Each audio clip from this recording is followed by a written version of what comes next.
Good afternoon, 5th and 6th grade. This is your science video for Tuesday, January 5th. And today we're going to be talking about aquatic biomes, and there are several of these. We have 6 pages to read through, but if you look at page 108 in your work text, you have 4 different biomes that they're going to be talking about, different freshwater biomes.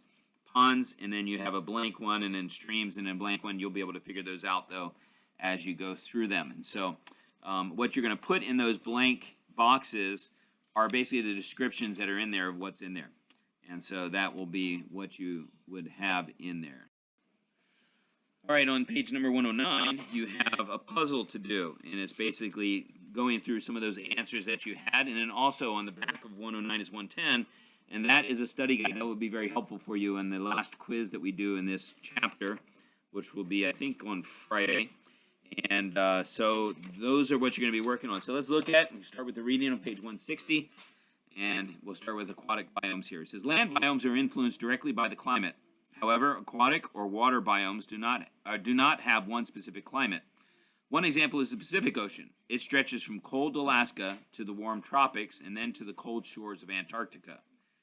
Aquatic biomes are classified as either saltwater or freshwater. The salinity, or amount of dissolved salt in the water, varies with each biome. Saltwater has a higher concentration of salt than freshwater does, but even freshwater contains a little salt. Most fish can live in only one type of water. However, some aquatic animals and plants are able to adjust to both.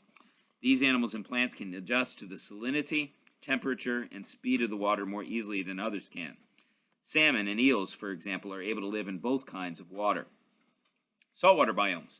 Saltwater biomes are also called marine biomes. The largest one is the ocean. Because it is so large, scientists divide it into different zones or sections.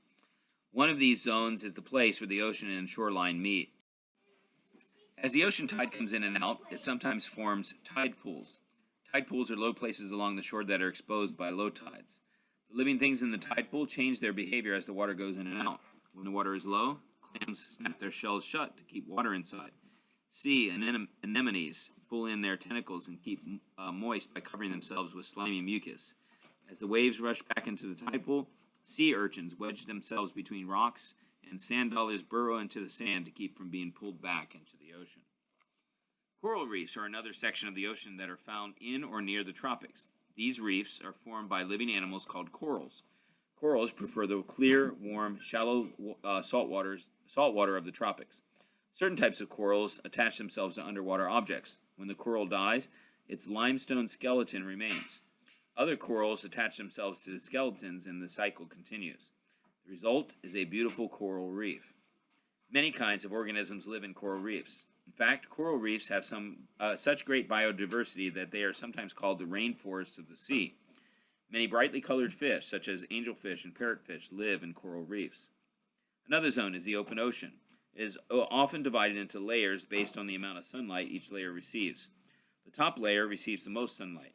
Some tiny organisms can live in only the top layer of the ocean. They need sunlight to grow.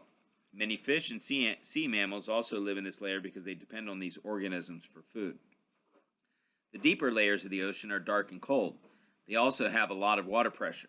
God designed some animals that can thrive even in these conditions. Some fish that live deep in the ocean have large eyes to help them see in the dark waters. Other fish, such as the firefly squid, have light-producing organs that help them attract their prey. And here's your secret word from Nikki. Go ahead. The secret word is firefly squid. All right, so we just read about that. All right, and then some fantastic facts. Have you ever seen a fish fly? Some surface fish, such as the California flying fish, can fly to escape being a larger fish's meal. In fact, one of the things you can do is you can go online and you can search for some videos, and you'll see some videos that people have taken where they're going in a boat on the ocean, and then these fish will fly right up into their boat. And these are the California flying fish that are there. Freshwater biomes, about 3/4 of the Earth's surface is covered by water. But only a small amount of that water is freshwater. Freshwater biomes include ponds, lakes, streams, and rivers. Most of the plants and animals that live in freshwater could not survive in marine biomes. Freshwater biomes are classified as either standing water or moving water.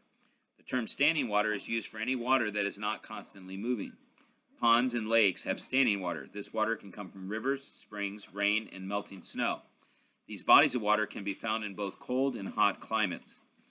Ponds and lakes are similar, but ponds are not as deep.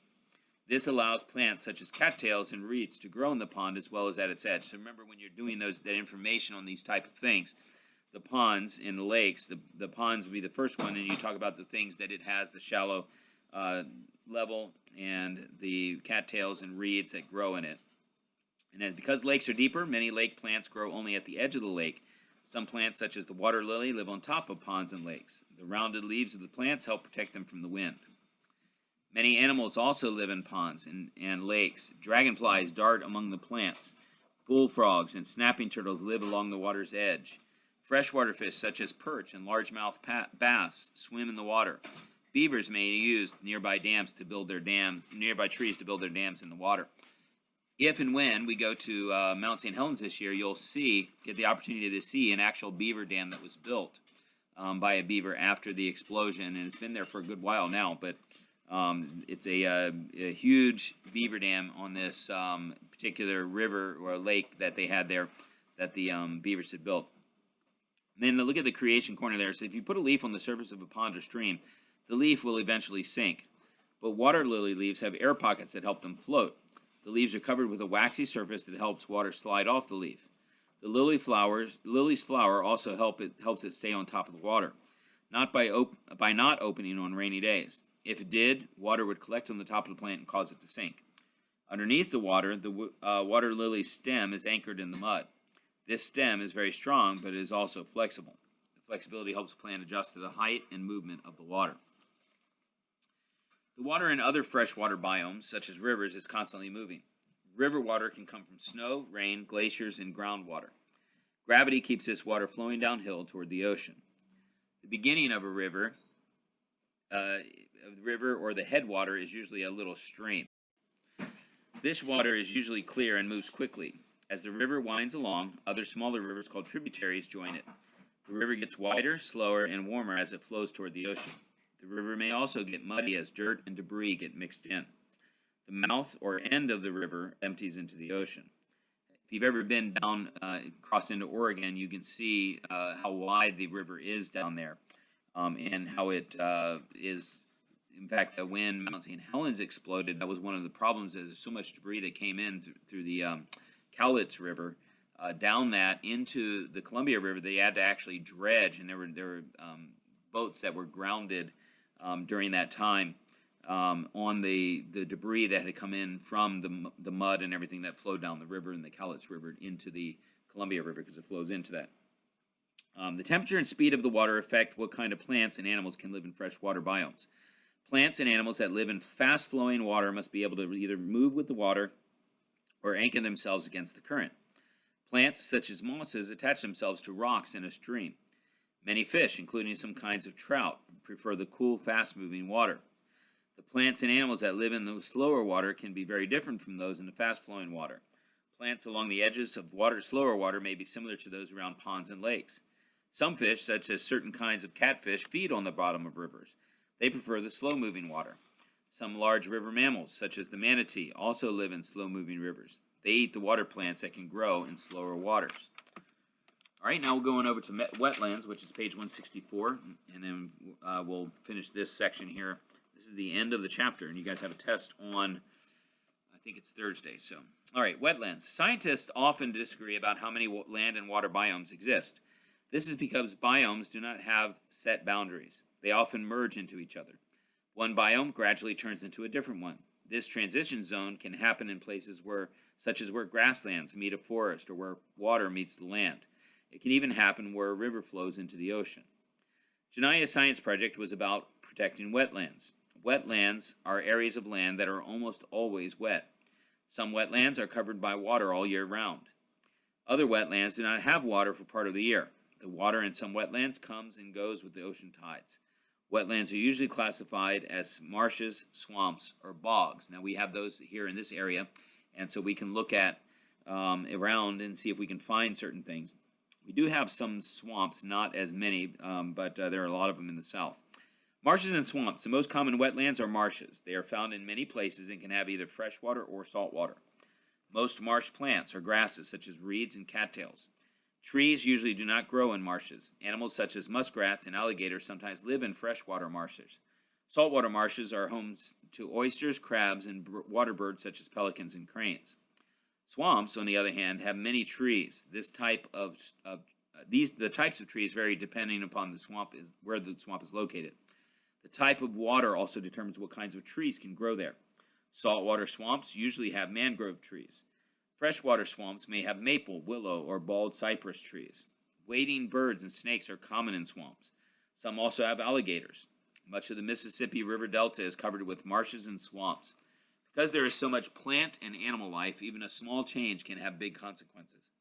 People have to be careful when making changes to swamps and marshes. Bogs. Swamps and marshes can have fresh water or salt water, but bogs can only have only fresh water. The water is usually cold as well. This is mainly because bogs are found in cooler northern climates. Bogs sometimes form near lakes, ponds, or other places where water cannot drain easily through the soil. Most of the water in bogs comes from precipitation. This is probably the thing that we have more around here than anything is bogs. When leaves fall or plants die, the dead plant material usually decays or rots. Sometimes, though, it does not completely decay. When this happens, the partially decayed plant material called peat piles up into dense layers. The swampy soil in bogs form from this peat. Moss, grass, and even some trees can grow in it. The surface of the bog may look firm and solid, but is really mostly water. Man's stewardship. People face difficult decisions about how to use wetlands and biomes. They may have strong opinions and disagree. The land, plants, and animals are affected by any natural or man-made changes. God values people, so it is important that their needs be met as they use and manage resources. It is their responsibility to glorify God and to act wisely and not misuse or waste what God has given them. All right, well, if you missed the secret word, it was given by Nikki, and it was way back at about minute 4, I think it was, or somewhere in that time frame. And so if you have to go back and look for it, there's where you'll find it. All right, we'll talk to you later. Have a good day.